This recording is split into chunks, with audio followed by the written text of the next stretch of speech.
आनंद आनंद परमानंद सतगुरु मंगनानंद जी साहिब सत्संग आश्रम डेरा सतगुरु प्रीतम जी साहिब धाम निगाना जिला भिवानी हरियाणा के सौजन्य से सत सिद्धांत प्रकाश स्वामी नित्यानंद कृत गुरु ग्रंथ साहिब। स्वामी गोमानी दास जी ने कहा कि हे प्यारे, उद्धार का मार्ग परीक्षा के बिना नहीं बताया जा सकता।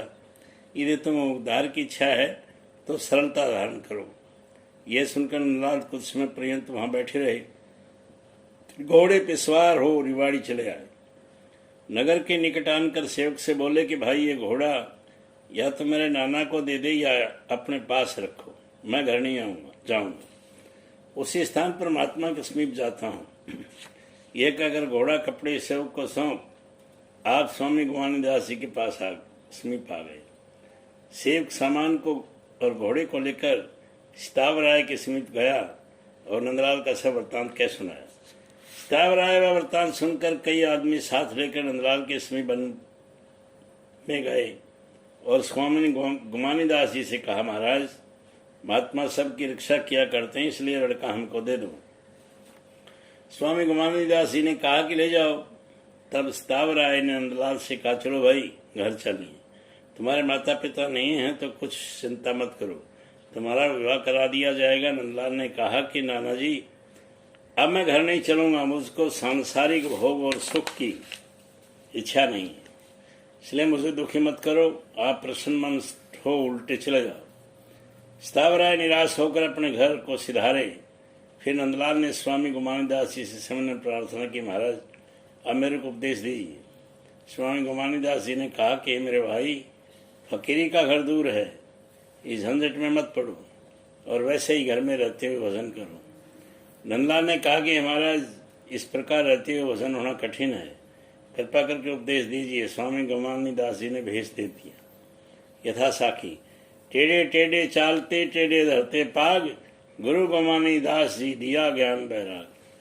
और नंदलाल नाम बदल कर नित्यानंद रख दिया। नित्यानंद कुछ काल पर्यंत स्वामी गोमानी दास के निकट भजन करते रहे। एक दिन का वृत्तांत है। स्वामी गोमानी दास प्रातः काल वन में गए हुए थे और नित्यानंद जी कुटिया में काम करते रहे। उसी दिन हिम्मतराय बनिया भाऊ निवासी स्वामी जी की कुटिया में आया। स्वामी जी वहां उपस्थित न होने के कारण उस आसन पर बैठ गया जिस पर स्वामी जी भजन किया करते थे। नित्यानंद ने पूछा कि आप कौन हैं और जो बिना आज्ञा मेरे गुरु के आसन पर बैठ गए। ये सुनकर आला हिम्मतराय ने कुछ उत्तर न दिया और बिना कुछ कहे उसी समय उठकर बहू को चला गया। जब स्वामी गोमानी दास जी कुटिया पर आए तब नित्यानंद ने कहा, महाराज, एक मनुष्य आया था और आपके आसन पर बैठ गया। फिर मैंने इतना पूछा कि आप कौन हैं जो मेरे गुरु के आसन पर आ बैठे। वह कुछ उत्तर न देकर चुपचाप उठकर चला गया। स्वामी गोमानी दास जी ने कहा कि तुमने ये अच्छा काम नहीं किया। वे तो बहू से आए थे और उनका हिम्मतराम नाम था और जाति के वैश्य थे। वे गृहस्थी हैं परंतु भजन करने में पूरे हैं। मेरे दर्शन के लिए कई बार आया करते हैं। तुमने उनको कुछ शब्द कह दिया जिसके कारण वो तत्काल चले गए। ये तुम्हारे लिए अच्छा नहीं हुआ। मेरी सम्मति में तुम उनके समीप जाकर अपराध क्षमा करवा आओ। तुम इतना अवश्य करना कि जब उनके घर पहुंचो कुछ न कहना, मौन धारण किए खड़े रहना। जिस समय हिम्मतराम तुमसे पूछे तब कहना कि हे महाराज, मुझसे ज्ञानतावश आपका अपराध हो गया है, आप क्षमा कीजिए। इतनी बात स्वामी गोमानी दास जी से सुनकर नित्यानंद ने उसी समय बहू को प्रस्थान किया। सायंकाल को हिम्मतराम के घर पहुंचे और द्वार पर मौन धारण किए खड़े रहे। हिम्मतराम ने देखा कि जो कुटिया में स्वामी गोमानी दास जी का शिष्य मिला था वही द्वार पर खड़ा और कुछ बोलता नहीं। अगले दिन प्रातःकाल हिम्मतराम की स्त्री ने कहा कि हे पतिदेव, कल का एक साधु आपके द्वार पर खड़ा है, न कुछ कहता है न कुछ मांगता है, ये मनुष्य कौन है? हिम्मतराम ने कहा कि तुम्हें को क्या पड़ी है, बहुत साधु खड़े रहते हैं। जब संध्या समय हुआ तो उसको 8 पहर लगातार द्वार पर खड़े खड़े बीत गए। तब हिम्मतराम की स्त्री ने कहा कि महाराज, ऐसा नहीं होना चाहिए। हिम्मतराम के चित्त में दया का संचार हुआ। नित्यानंद को भीतर बुला लिया। नित्यानंद की ओर निहार कर हिम्मतराम हंस पड़े और कहने लगे कि आप कुछ दिन यहाँ निवास करो। नित्यानंद वहाँ एक परस्पर अंतर है। लाला हिम्मत राम की तन मन से सेवा करते रहे। एक दिन का वृत्तांत है कि देवी योग से एक पात्र टूटने की ध्वनि कान में पड़ी। तब लाला जी ने नित्यानंद से कहा कि भाई देखना क्या वस्तु गिरी है। नित्यानंद ने कहा लाला जी गिरा कुछ नहीं है, वरने में कुछ और मिला है, चिंता करने की कोई घटना नहीं हुई। लाला जी ने नित्यानंद जी की परीक्षा करने के निमित्त रखा था, सेवा के हेतु नहीं ठहरा। कारण यह कि लाला जी की धर्मपत्नी का हृदय कुछ कठोर था, भोजन देने में कृपण थी, सेवक चिरकाल तक उसके पास न रह सकते थे। इस घटना से लाला जी ने उनकी परीक्षा कर ली और आशीर्वाद देकर ये कहा कि आपकी मनोकामना बस पूरी होगी, अब यहाँ ठहरने की आवश्यकता नहीं है। नित्यानंद जी ने कहा कि महाराज कृपा करके कोई ऐसा स्थान बता दीजिए कि जहाँ मैं निर्विघ्न भजन कर सकूं। लाला जी ने नित्यानंद जी की बात स्वीकार की और कहने लगे, यहाँ से 13 कोस की दूरी पर एक वन 4 गांव के मध्य में है और उसके चारों ओर 4 गांव हैं जिनके नाम निम्नलिखित हैं। पूर्व की ओर माजरा, पश्चिम की ओर बास, उत्तर में सिवाना और दक्षिण में अहमदपुर बिगोवा है। और उस वन में 2 सरोवर अति मनोहर प्रसिद्ध हैं। जटेला मध्य में स्थित है और दूसरा जगसीसर नाम करके महमूदपुर के निकट है। वह भजन करो, तुम्हारी इच्छा पूर्ण होगी। नेताजी ने शिक्षा स्वीकार कर प्रातःकाल चलने की मन में ठानी। लाला जी को प्रणाम करने के अनंतर ये वाणी चलते समय पड़ी। बहु नगर सुख सिंधुवर प्रभु कृपा कीनी, नित्यानंद गंभीर गत किनो नहीं चीनी।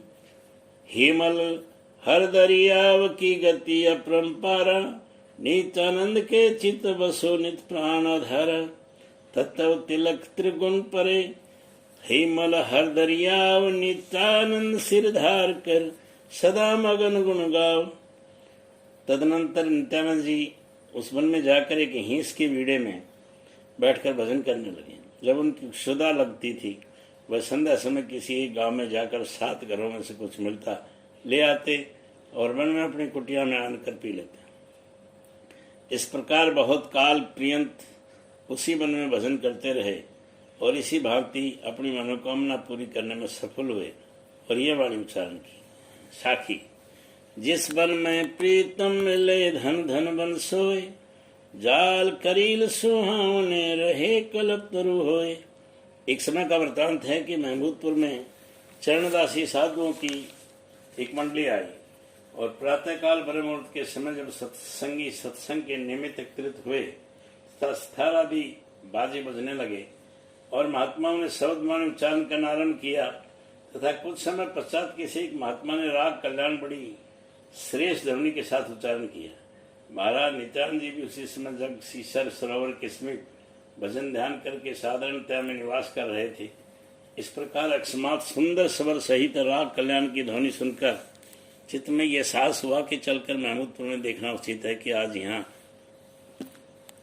ऐसा सत्संग का समय किस प्रकार प्राप्त हुआ। कारण कि स्वामी जी सितार आदि बाजा स्वयं भी बजाया करते थे और ये त्याग राग रागनी बड़े प्रेम श्रवण करते तथा स्वयं गाया करते थे। इस कारण तत्काल इस मंडली में जाकर विराजमान हुए और सितार मांगा। काम निवासियों ने महंत से कहा कि इनको सितार मत देना, यह बावड़ा है, तुम्हारे सितार को तोड़ देगा। महंत ने कहा कि कुछ चिंता मत करो।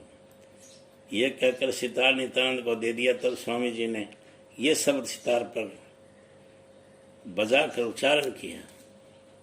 सोई जन मस्ताना मस्ताना जिन पाया पद निर्वाणा, मगन होए चढ़ गए गगन में अधर धार धर ध्यान।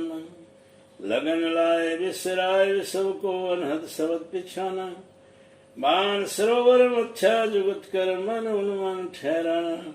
मोती मुक्त उछल अनुभव की करे हंस स्नाना, लक्ष कलाले चंद्र प्रकाशा सहस कलाले भाना। जगमग लगी महल के भीतर देखे दृश्य दीवाना, परम सुन में परचा हुआ चेतन चरण समाना।